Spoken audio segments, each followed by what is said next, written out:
ओफो, ये तो बस चलता ही जा रहा है। मुझे मालूम है कि ड्वेन को इन गुफाओं को खोजना ही है, लेकिन कोई भी खजाना इंसान की जिंदगी से बढ़कर नहीं होता। तो अब मेरा अगला कदम है कि मैं इसे और चेक करूंगा और देखते हैं क्या मिलता है।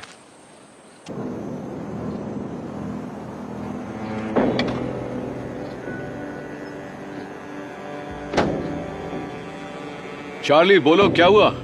मैं इस पर थोड़ी रिसर्च करने बाहर गया था कि ये स्किन वॉकर्स आखिर हैं क्या। अच्छा।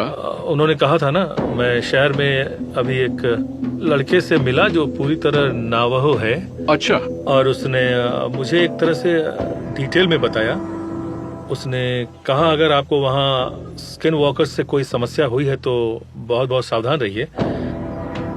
उसने कहा कि वो आपको नुकसान पहुंचाएंगे। उसने कहा कि वो उधर घूमने के लिए नहीं है, वो किसी वजह से है। इससे मुझे थोड़ी फिक्र हो गई। हम फिर से ड्रिल करने के लिए तैयार हैं। हम छत के नीचे तालाब में होल में उतरकर उन गुफाओं में पहुंचना चाहते हैं। अब सोचने वाली बात यह है कि वो अब क्यों दिखना चाहते हैं? हाँ, मतलब उनका इरादा क्या है? उसने कहा अगर आपके पास कुछ ऐसा है जो वो चाहते हैं तो वो उसे ले लेंगे, चाहे आप कुछ भी कर लीजिए, वो लेकर ही रहेंगे।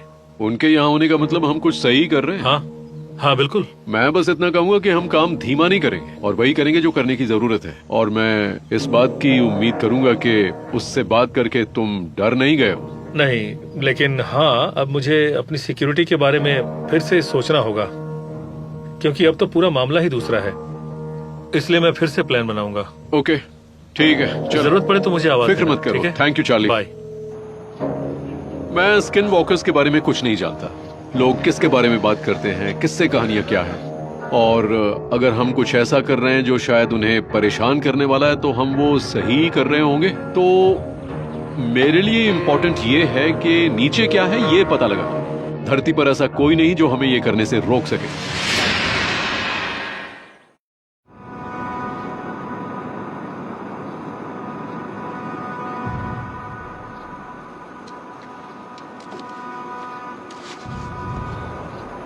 तो हमें फिर से काम शुरू करना चाहिए। मुझे गंदगी वाला थोड़ा और काम करना है, मतलब होल के ऊपर पहुंचना है, और उम्मीद है कि यूरेनियम के होने से कोई समस्या नहीं होनी चाहिए।